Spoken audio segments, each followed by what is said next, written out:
सदर ग्रामीण कष्टकरी सभेच्या वतीने नवापूर तहसील कचेरीवर धडक मोर्चा आयोजित करण्यात आलेला होता।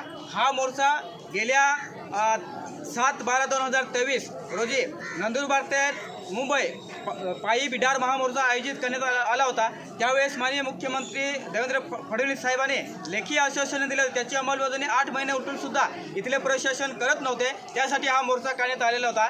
तसंच नाशिक या ठिकाणी पैसा कायद्याची अंमलबजावणी व्हायला पाहिजे यासाठी विद्यार्थी जे आंदोलन करतायत त्या आंदोलनाला पाठिंबा देण्यासाठी हा मोर्चा आयोजित केलेला होता। अशा स्थानिक प्रश्नावर व्यवस्थितपणे तहसीलदार साहेबांशी चर्चा झाली आणि ज्या काही स्थानिक मागण्या होत्या त्याच्यावर लगेच निर्णय घेण्यात आलेला आहे। जो आतापर्यंत कुसुम सोलर पंप योजना हा वनपट्टाधारक शेतकऱ्यांना भेटत नव्हता, तो मिळण्यासाठी तलाठीकडून ना हरकत दाखला आणि कारणीपुरता नकाशा जल स्रोत असल्याबद्दलचा दाखला हे तलाठी देत नव्हते।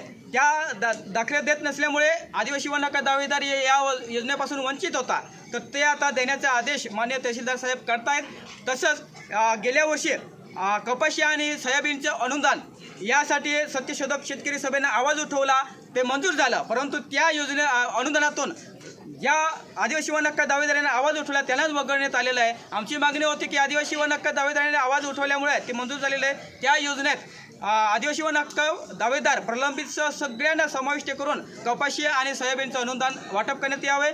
त्याच्यानंतर हा जो प्रॉब्लेम निर्माण होतो तो ई पीक पाहणी मध्ये पीक नोंद होत नसल्यामुळे हा प्रॉब्लेम होत आहे। त्यामुळे त्या ई पीक पाहणी नोंदमध्ये दुरुस्ती करण्यात यावं। जोपर्यंत दुरुस्त होत नाही तोपर्यंत ऑफलाईन पीक नोंदणी तलाठ्यांना करण्याचा आदेश माननीय तहसीलदार साहेबांनी दिलेला आहे। अशा स्थानिक प्रश्नावर हा आजचा मोर्चा हा आयोजित करण्यात आलेला होता आणि तो व्यवस्थित चर्चा झाल्यानंतर